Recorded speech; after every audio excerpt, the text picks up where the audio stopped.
ça fait longtemps que ça existe et ça fait longtemps que c'est utilisé dans des processus, dans des process industriels.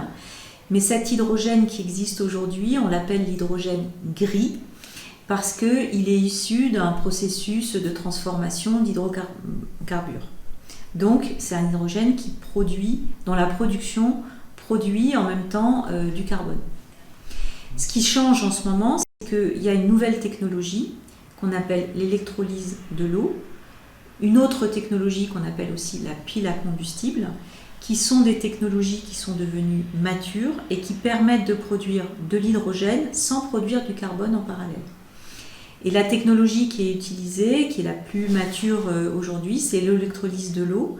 Donc l'eau, vous connaissez le symbole chimique de l'eau, H2O. H2, c'est l'hydrogène, O, c'est l'oxygène. Donc c'est un processus qu'on a tous appris à l'école qui permet, avec le passage d'un courant électrique, de séparer H2 et O, et donc de produire d'un côté de l'hydrogène et de l'autre côté de l'oxygène. Donc l'enjeu aujourd'hui, c'est ça, c'est de déployer ces électrolyseurs qui produisent de l'hydrogène décarboné et qui donc sont alimentés par de l'électricité elle-même décarbonée, donc soit de l'énergie solaire, de l'énergie éolienne, mais aussi l'électricité en réseau, puisque l'électricité en réseau en France est très largement décarbonée. Ça, c'est un atout compétitif que l'on a. Et donc l'enjeu, c'est ça, c'est de déployer des électrolyseurs pour qu'ils viennent se substituer à l'hydrogène qu'on utilise actuellement et qui est gris. Et ça, c'est notamment pour des usages dans le domaine de l'industrie. Et donc, on parlera de la région sud tout à l'heure, mais en particulier la sidérurgie, la chimie, les raffineries également.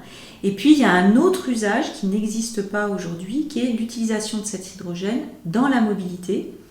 Alors, pas pour toutes les mobilités. Là où l'hydrogène est le mieux adapté, c'est là où la batterie n'est pas adaptée.